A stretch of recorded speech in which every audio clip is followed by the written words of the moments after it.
အားလုံးပဲမင်္ဂလာပါကျွန်တော်တို့ရဲ့ secret test ကနေပြီးတော့ပြန်လည်ကြိုဆိုလိုက်ပါတယ်ဒီနေ့မှာပြောပြမယ်အကြောင်းအရာလေးကတော့ကျွန်တော်တို့စိုင်းပေါ့နော်ကျွန်တော်စိုင်းမှာစာပစ်လာပို့တဲ့ကင်မရာလေးဒီကောင်လေးကဘာဖြစ်လို့လာပို့တာလဲဆိုတော့ဒီကောင်ကဒီ rotate ဘိုင်းနေရောပေါ့နော် rotate ဘိုင်းရောဒီ Wi Fi ဘိုင်းရောမှာပါသူကနည်းနည်းအားနည်းလာတာပေါ့နော်အားနည်းလာပြီးတော့အလုံးမလုံးတော့ Wi Fi ဆိုလို့ရှိရင်လည်းသူပထမတစ်ခေါက်မှာသူချိတ်လိုက်တယ်ဒါပေမဲ့သူ့ဘာသူ auto ပြန်ပြီးတော့ auto connected ဆိုတာမဖြစ်သွားဘူးเนาะအဲ့တော့ auto connected မဖြစ်သွားတဲ့အတွက်ကြောင့်ကျွန်တော်ကဒီမှာအခုဒါဒီ socket ပြားလေးပေါ့เนาะဒီ socket ပြားလေးမှာနည်းနည်းကျွန်တော်ပြန်ပြီးတော့ပြင်ဆင်ထားတယ်ပေါ့เนาะပြင်ဆင်ထားတယ်အဲ့ဒါလေးကိုကျွန်တော်တစ်ချက်စမ်းပြမှာပေါ့เนาะအဲ့တော့ဒီကောင်လေးကိုကတော့ကျွန်တော်တို့ဒါ Android ကြိုးလေးနဲ့ပဲကျွန်တော်တို့ထိုးလိုက်မယ်เนาะထိုးပွားရင်เนาะကျွန်တော်ပထမပိုင်းကတော့ကျွန်တော် config လုပ်ထားရတယ်เนาะ config လုပ်ထားရတယ်ဆိုတဲ့အတွက်ကြောင့်အဲ့ကောင်လေးကိုကျွန်တော်တို့ setting အစနဲ့အဆုံးထိကျွန်တော်တို့ဘယ်လို config လုပ်မလဲဆိုတာကျွန်တော်လည်းတူလိုက်ကြည့်လိုက်အောင်ဒီကောင်လေးနည်းနည်းတော့ကြာတယ်เนาะစက်တက်တာလေးကတော့အဲ့တော့ကျွန်တော်တို့ခဏလောက်စောင့်ပေးမယ်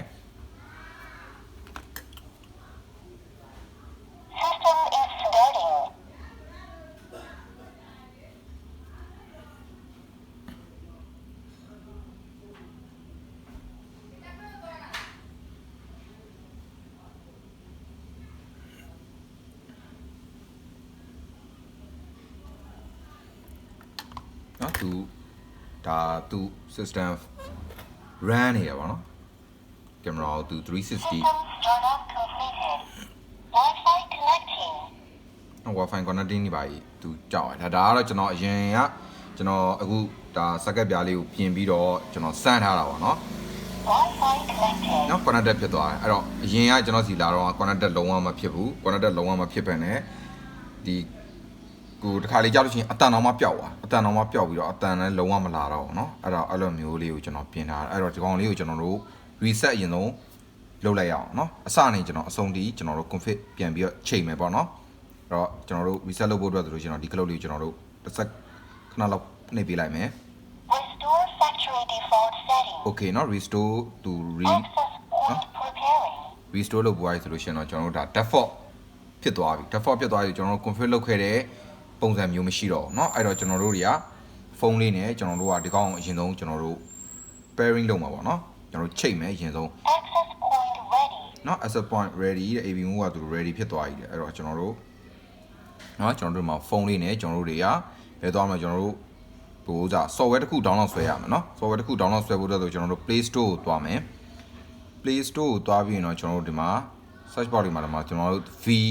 380เนาะ380လည်းသုံးလို့ရတယ်380 Pro လည်းသုံးလို့ရတယ်เนาะကျွန်တော်ဒီမှာတော့380လေးနဲ့ကျွန်တော်ပြအောင်เนาะ380ရော380 Pro ကကြိုက်တဲ့ဥစ္စာနဲ့ကျွန်တော်တို့ဆွဲပြီးတော့သုံးလို့ရတယ်အဲဒီမှာကျွန်တော်380 download ဆွဲလိုက်เนาะအဲ့တော့ဒီလိုမျိုးဒီ home use လေး home use CCTV လေးတွေကသူကဒီအများကြီးပေါ့เนาะဒါ brand အများကြီးထွက်တဲ့အတွက်ကြောင့်သူ့ဥစ္စာနဲ့သူပေါ့ကွဲတော့ကွဲထော်သွားမှာပေါ့เนาะသူ့စာနဲ့သူတုံးတဲ့ပုံစံမျိုးနဲ့ system လေးတွေတူချင်မှလည်းတူမယ်เนาะအဲ့တော့ကျွန်တော် up to date လေးကျွန်တော်ပြန်ပြီးတော့ပြပေးသွားမယ်เนาะဒါဆိုလို့ရှိရင်တော့ကျွန်တော်တို့ဒီ V380 လေးเนาะ V380 လေးကျွန်တော်တို့တောင်းလာတယ်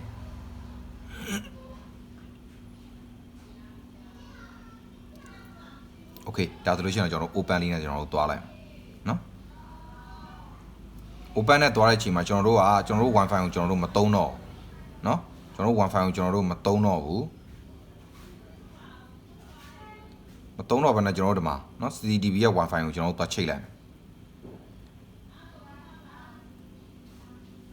เนาะဒါဆိုလို့ရှိရင်เนาะကျွန်တော်တို့ confirm နဲ့ပဲသွားမယ် Okay ဒါကတော့ဒါ permission ပေါ့เนาะအလောင်းကျွန်တော်တို့ပေးလိုက်မယ် Okay တော့ဒီနေရာတစ်ခုမှာကျွန်တော်တို့ဒါ CCTV ရဲ့ Wi-Fi ကိုကျွန်တော်တို့ချိတ်ထားတာเนาะဒီ CCTV လေးကနေပြီးတော့ Wi-Fi လွှင့်တဲ့ဥစ္စာကိုကျွန်တော်တို့ချိန်ထားတယ်ချိန်ပြီးတော့ရှင်တော့ကျွန်တော်တို့ဒါ account တွေပါလုံးမလားဆို account တွေကိုကျွန်တော်တို့မလုပ်တော့ကျွန်တော်တို့ try without an account နဲ့ပဲကျွန်တော်တို့သွားလိုက်မယ်เนาะအဲ့တော့ဒီမှာ continuous သွားမယ် continuous နဲ့သွားရဆိုလို့ကျွန်တော်တို့ဒီမှာ plus လေးရှိရเนาะ CCTV ဘယ်နှလုံး add device ဆိုတဲ့ဥစ္စာလေးเนาะ add device ဥစ္စာလေးနဲ့လည်းကျွန်တော်တို့သွားလို့ရတယ် okay ဒါဆိုလို့ရှင်တော့ကျွန်တော်တို့ဒီမှာ ID ဒါ QR code ဒီကောင်လေးကကြတော့ QR code မရှိတော့ဘူးเนาะပြတ်သွားပြီဒီကောင်လေးကကြတော့လေဒီကောင်လေးကကြတော့ QR code မရှိတော့ QR code မရှိတော့တဲ့အတွက်ကြောင့်မလို့ကျွန်တော်တို့က ID ကိုကျွန်တော်တို့မှတ်ထားရတယ်နော်ကျွန်တော်တို့မှတ်ထားတဲ့ ID လေးကကျွန်တော်တို့ဒီမှာနော်ဒီထဲမှာကျွန်တော်မှတ်ထားရတယ်အဲ့တော့ ID လေးကိုကျွန်တော်တို့ ID နဲ့ရေးမယ်ဆိုလို့ရှိရင်တော့ဒီမှာပေါ့နော်ဒီ ID ဆိုတဲ့ဥစ္စာလေးကိုတစ်ချက်နှိပ်လိုက်ပြီးရင်တော့ဒီမှာသူ့ရဲ့ ID လေးထည့်ဒီ ID လေးက49ကိုချောင်းနော်ဟုတ်ပြီနော်အဲ့တော့အဲ့ကောင်လေးကိုပြီးလို့ရှိရင်တော့ကျွန်တော်တို့ confirm လေးနဲ့သွားနော် confirm ပြီးရင်တော့ကျွန်တော်တို့ဒါ home ပဲပေါ့ home လေးနဲ့ပဲကျွန်တော်တို့သွားလိုက်မယ် finish ဆိုလို့ရှိရင်တော့ကျွန်တော်တို့ဒီမှာဒါပြီးသွားပြီပေါ့နော်ပြီးသွားပြီဆိုတော့ကျွန်တော်တို့တကယ်ချိတ်လားမချိတ်လားကျွန်တော်တို့ကြည့်ချင်းတစ်ချက်နှိပ်လိုက်မယ်ပြီးလို့ရှိရင်တော့ဒီမှာ password ပေးရမယ် please set password password ဒီ device အတွက်ကိုဒါ password ထားမှာပေါ့နော်ဒါ warning ဆိုတော့ကျွန်တော်တို့ password ထားမယ် admin ပြီးလို့ရှိရင်တော့ကျွန်တော်တို့ကဟာလာကျွန်တော်တို့ CK ပေါ့ CK dash 1 2 3 4 5 6ပြီးလို့ရှိရင်1 2 3 4 5ပြီးရင်ကျွန်တော်တို့တော့ add ဆိုပြီးကျွန်တော်တို့ထည့်လိုက်မယ်နော်အဲ့စစ်လေးပဲကျွန်တော်တို့ထည့်လိုက်မှာနော်ပို့ပြီးတော့ဥစားဖြစ်သွားအောင် okay CK ဒီကောင်အောင်လဲ CK dash ပဲเนาะနှစ်ခုနှစ်စစ်နှိပ်ကြမှာเนาะကျွန်တော်တို့ DCH CK dash 1 2 3 4 5 6ပြီးလို့ရှင်တော့ကျွန်တော်တို့ကအဲ့လေးထည့်လိုက်ဩ3ရเนาะ3ရနဲ့စစ်မြောင်းသွားအဲ့ဟုတ်ပြီ CK dash 1 2 3 4 5 6เนาะအဲ့တော့ကျွန်တော်တို့ဒီကောင်လေးပြီးသွားပြီဆိုလို့ရှင်တော့ကျွန်တော်တို့တွေက confirm လေးနဲ့တွားလိုက်လို့ရှင်တော့ကျွန်တော်တို့ဒီမှာ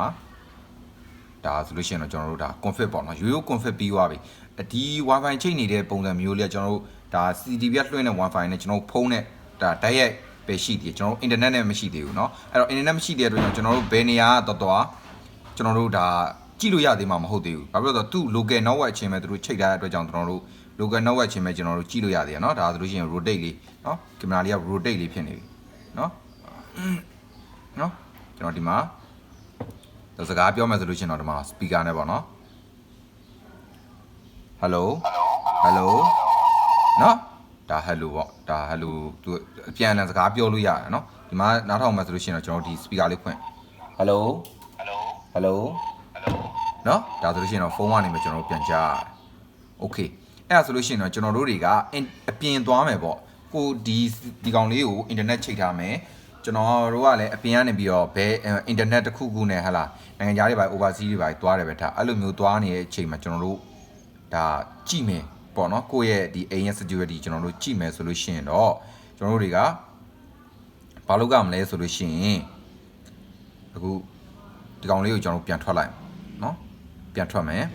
ပြန်ထွက်ပြီးသွားပြီဆိုလို့ရှိရင်ကျွန်တော်တို့ဒီမှာနော်ဒီမှာ edit လုပ်တဲ့ဥစ္စာလေးရှိရအဆက်လေး30နော်အဲ့ကောင်လေးကျွန်တော်တို့တစ်ချက်နဲ့ပြီးရင်တော့ကျွန်တော်တို့ setting ကိုသွားမယ်နော် setting သွားပြီးရင်ကျွန်တော်တို့ဒီမှာ norwest လေးရှိတယ် norwest ဆိုတာလေးရှိတယ်နော်မြင်ရသလားမသိဘူးနော်ဒီမှာ norwest ဆိုတာလေးရှိတယ်အဲ့တော့အဲ့ဒီ norwest လေးကိုကျွန်တော်တို့တစ်ချက်သွားမယ်သွားပြီးရင်တော့ဒီမှာ AB move နဲ့သူတို့သွားနေတယ်နော် AB move နဲ့သူတို့ဒီကောင်နဲ့ပေါ့နော်ဒီနေနဲ့အဲ့ကျွန်တော်တို့က Wi Fi station move ကိုသွားမယ် Wi Fi station move ကိုသွားမယ်ကျွန်တော်တို့ဖမ်းမှာကိုလှမ်းပြီးတော့ Wi Fi အောက်ဆောက်ကျွန်တော်တို့က norwest နဲ့ Wi Fi norwest နဲ့ကျွန်တော်တို့သုံးမှာWi Fi norwest နဲ့သုံးမှာဆိုတဲ့အတွက်ကြောင့်ကျွန်တော်တို့ဒီမှာ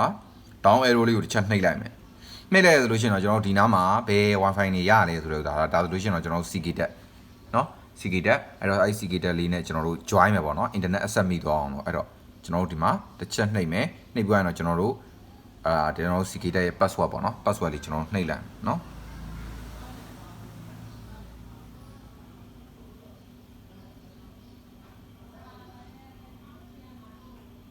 ဟုတ်ပြီဒါဆိုလို့ရှိရင်တော့ကျွန်တော် password နှိပ်ပြီးသွားပြီဆိုတော့ကျွန်တော်တို့စိတ်လိုက် Wi-Fi connecting နော် Wi-Fi connecting ဆိုပြီးတော့သူអော်ရတယ်နော် CCTV လေးကဟုတ်ပြီနော်ဒီမှာဆိုလို့ရှိရင်ကျွန်တော်တို့အချင်းချင်းချိတ်ထားတဲ့ Wi-Fi ကပြုတ်သွားပြီးတော့ကျွန်တော်တို့ကျွန်တော်ဆိုင်က Wi-Fi လေးနဲ့ပြန်ချိတ်သွားတယ်နော် Wi-Fi ပျောက်သွားပြီသူနော်အဲကျွန်တော်တို့ station move မှာကျတော့ကျွန်တော်တို့လှမ်းဖမ်းလိုက်ပြီနော်ဟိုဘက်ကနေပြီးတော့ကျွန်တော်တို့ဆိုင်မှာဖွင့်ထားတဲ့ CK tab ကိုကျွန်တော်တို့လှမ်းဖမ်းပြီးသွားအဲ့တော့ဒီနော် Wi-Fi connected ဖြစ်သွားပြီသူអော်သွားပြီသူလမ်း on wire ဆိုလို့ရှိရင်တော့ကျွန်တော်တို့ဒီမှာ connecting ဆိုပြီးတော့ပြနေပြီးလို့ရှိရင်တော့ကျွန်တော်တို့ဘယ် internet နဲ့မဆိုပေါ့နော် internet ရှိတာနဲ့ကျွန်တော်တို့တွေကဒီကောင်ကိုသုံးလို့ရပါတယ်เนาะသုံးလို့ရပါတယ်ဒါဆိုလို့ရှိရင်တော့ကင်မရာလေးကလည်းအနောက်မှာ rotate လေးလုပ်နေပြီကျွန်တော်တို့ဒီမှာလည်းကြည့်လို့ရပါတယ်နော်ဟုတ်ပြီနော်အဲ့တော့ဒါလေးကတော့ဒါ home use ပေါ့နော် CCTV လေးကိုကျွန်တော်စီမှာဒါ Wi Fi ဟို connected မဖြစ်ဘဲနဲ့ပြင်တာပေါ့နော်လာပြင်တဲ့ဥစ္စာလေးကိုကျွန်တော်ပြင်ထားတဲ့ဥစ္စာလေးကိုကျွန်တော် config လုပ်ပြတာပေါ့နော် config လုပ်ပြတဲ့ပုံစံမျိုးလေးအဆုံးလေးပေါ့နော်အဲ့ဒါလေးလုပ်ပြသွားတာဖြစ်ပါတယ်အားလုံးလည်းဒီလိုမျိုး home use လေးကျွန်တော်တို့ဝယ်လာခဲ့သည်ရှိတော့ဒီလိုမျိုး config လုပ်တဲ့လုပ်နည်းလေးကိုသိပါတယ်ဆိုလို့ရှိရင်အဆင်ပြေမယ်လို့ထင်ပါတယ်အထောက်အကူပြုမယ်လို့ထင်ပါတယ်เนาะအဲ့တော့အားလုံးကိုကျေးဇူးတင်ပါတယ်ခင်ဗျာ